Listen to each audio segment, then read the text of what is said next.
Today's text comes from the Old Testament, book of Judges, chapter 4, verses 1 through 10.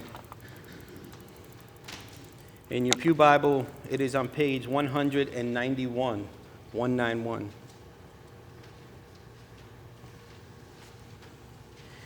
The Israelites again did what was evil in the sight of the Lord after Ehud died. So the Lord sold them into the hand of King Jabin of Canaan, who reigned in Hazor. The commander of his army was Sisera, who lived in Harosheth-Goim.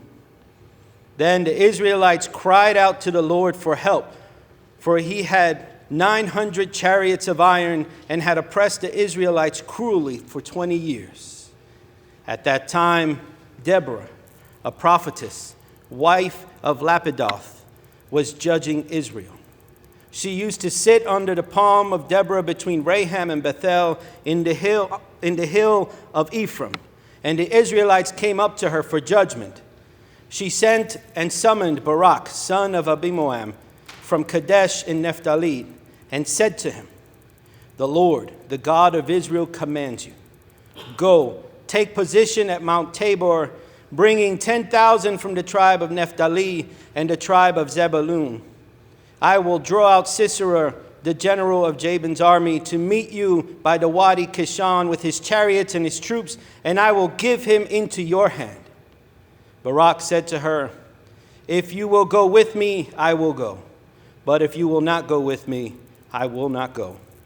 And she said, "I will surely go with you. Nevertheless, the road on which you are going will not lead to your glory, for the Lord will sell Sisera into the hand of a woman." Then Deborah got up and went with Barak to Kadesh. Barak summoned Zebulun and Naphtali to Kadesh, and 10,000 warriors went up behind him, and Deborah went with him. The word of the Lord. It's quite a story, quite a lot going on in just these 10 verses. In the very, very beginning, at the start, it says that again, Israel had done what was evil in the sight of the Lord. Again, they had done what they shouldn't have done. And that's kind of the story of Judges. It's kind of the story of the Old Testament. It's kind of our story as human beings, isn't it? They would do well and worship and be a part of. Then they would turn slightly towards another side, and they still worship the Lord, but not as much or not as fiercely as they once did. And then they turned farther and farther until finally they would do whatever they wanted to do and would worship other gods, and when punishment came down upon them, or when they were oppressed because of what they had done, because they had turned away, then they would suffer for a while before turning to the Lord again, and the cycle would start once again.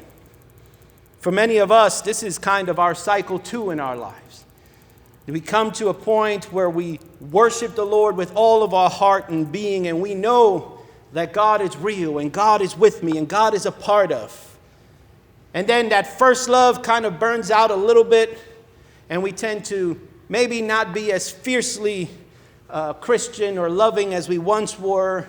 Maybe we don't do the things as well or as much as we once did, and we start to kind of turn away slowly but surely until one day we say, "I remember when I used to go to church, or when I used to worship the Lord in this way."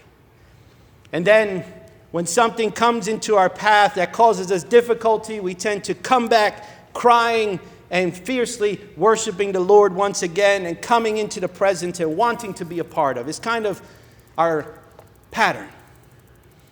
I'm not saying it's a good pattern or a bad pattern. It just kind of seems to be what happens quite often. And that's a difficult thing, because God remains faithful. God remains merciful. God remains present even when we don't want God to be. Even when we have turned away from God. Even when we've tried to walk away from God. God remains present and merciful and loving And even though we may not want to recognize it or see it, God's faithfulness always abounds in and around us. And so we come to this story of a prophetess, of a judge of Israel called Deborah, which first off is a huge deal. Here we have a woman in a patriotistic society. In a society where women are more property than they are human beings. Where women are looked down upon. Where women are just a thing. Where women are not lifted up. Where women can't even do things on their own. And yet here we see that God has called Deborah. And God didn't call her just to be a small little person who encourages someone. God called her to be the judge over all of Israel at this moment in time. We have trouble here in modern day civilization in these United States voting for a woman. And yet God called a woman thousands of years ago. Isn't that ironic? How do we accept this or look at this? How do we read this? Because very often we try to read it, or we have read it over the centuries, and we've kind of put down her position. Maybe it was a mistake. Maybe she was just the interpreter for her husband. Maybe she was... No. God called Deborah to be judge over all of Israel. And then we have the story here with Barak, who says, I accept your word, but I will not go if you are not with me. And he's also caught a bad rap at times. I've heard people say, well, he was hiding behind her skirt, or because it was a woman, he didn't want to fully accept it. But I think when you look at his character in person, he was having more a crisis of faith than anything else. It wasn't because it was a woman who told him. It wasn't because he didn't have the courage to. It was more like, well, God has abandoned us. How could I believe that God will be with me? That's what he was feeling. And as we all know, our emotions and our feelings, it's what we are feeling. It doesn't necessarily mean what is actually happening. It means that that's where we are. That's what we're feeling in this moment in time. And he seems to be in a crisis of faith more than anything else. He's struggling because he's seen that for 20 years he's been under the oppression of this king. He's been under the threat of these 900 chariots. He's been under siege trying to figure out a way through. So his crisis is not and does not seem to be that it came from a woman. For indeed, he gave up the opportunity to receive the glory for this victory because he wanted her with him, and he was willing to do that. So it seems more like a crisis of faith for him. But I also want to point out that Deborah, a woman who is supposed to, or the women who are supposed to stay behind and stay in their tents and be safe away from battle, didn't even hesitate and said, I'm going to go with you. She was willing to be on the front line. She was ready to be at the front line, to do what God had called her, to encourage this person who was struggling with faith, and to lead the army of Israel to do what God had called them to. A woman.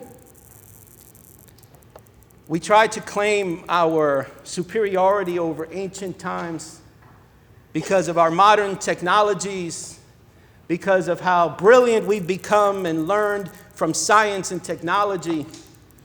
We claim that we are so much more evolved as a human, as humans, as a society, as a civilization. And yet, we still struggle with these gender issues. Instead of realizing that God has called us all, and we are all humans. And yes, we all play roles in our lives and in the lives of others. And yes, we all play different roles for different times.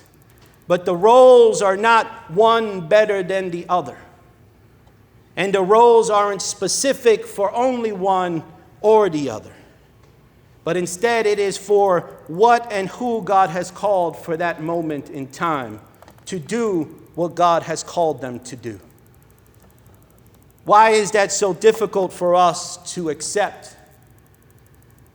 Why is that so difficult for us as a society who has evolved and grown intellectually? Why is it so difficult for us as a church that's made up of 70 to 80% women, so difficult for us to allow women to be in leadership? And I say the church because I know that us as an individual church don't live by that.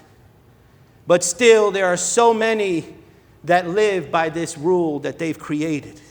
This oppressive theology that forces people to be separate and pushes women especially to be lowered when God has called them to be at the forefront. Why is it so difficult for us?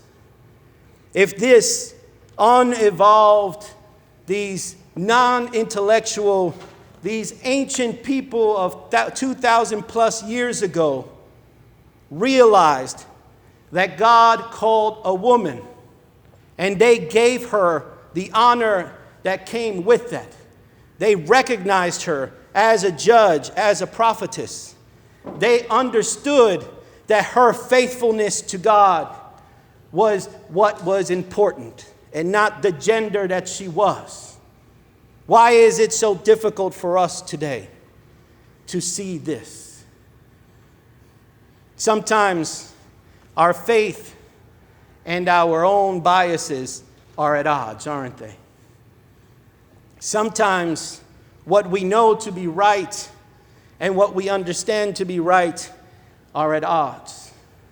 Sometimes our own traditions, our own cultures, our own biases hold us back from fully embracing God, from fully allowing God to do what God wants us to do in this world. So today I encourage you to break those cycles. God is calling us to have faith enough to believe. It's easy to claim to have faith. It's easy to say that this is what I believe, this is why. But God is calling us to have faith enough to believe what God is calling us to. For we put ourselves in a box. God calls us to move beyond what we are and where we are. But we stay stuck in this box because it's more comfortable. It's more comfortable because we understand this. We're used to this. My faith doesn't get stretched in this box. I remain in this box because it allows me to be comfortable in my faith. It allows me to understand God from this perspective alone. And that can be comforting for someone. Because when God starts to push us, when God starts to stretch us, when God starts to open our eyes to things, when God starts to show us that maybe the way we've been doing it is not the way it should be done, that causes difficulty. That makes life a little more strenuous. To allow God to open our eyes to look beyond what we think it's supposed to be like. To allow God to open our eyes to see beyond what is before us. To allow God to open our hearts and our minds to get rid of these things that we have put into place, that limit others, that only oppresses others and lifts us up as individuals. It's time to allow God to break that. It's time to allow God to give us the vision to see beyond what's before us. Because the journey that is just that. It's over. We've come to its end. The journey that's at hand is the one that's beginning now. If we're stuck looking at our feet, we will never see what's before us. If we're stuck looking from side to side or looking back, we will never be able to move forward. If we're stuck focusing on one thing and one thing alone, we will never be able to complete the journey that God has called us to. Because the journey is what's important. The destination doesn't matter if we haven't learned the lessons that we needed to learn on the journey. The destination won't be of benefit if we haven't learned the lessons that needed to be learned on the journey. If we haven't grown on the journey, we get to the destination as the same person. And that's never a good thing. For as people, as a person, you grow from day to day, from year to year. When you were 20, you knew everything. You had all the answers. You knew how to accomplish world peace and end all hunger in the world. You knew it all. When you were 30, you realized you didn't know as much as you thought you knew. And by the time you're 40 and going on, you realize, I just don't know a dang thing. It's the journey. The journey shows us. The journey is where we grow. The journey is where our vision is taken beyond just what's in front of us. And so I challenge you and I dare you to have faith enough to believe. To believe that what God is doing in each of our lives. To believe that what God is doing it in your life. And that what God is doing in your life is going to be so different than what you imagined.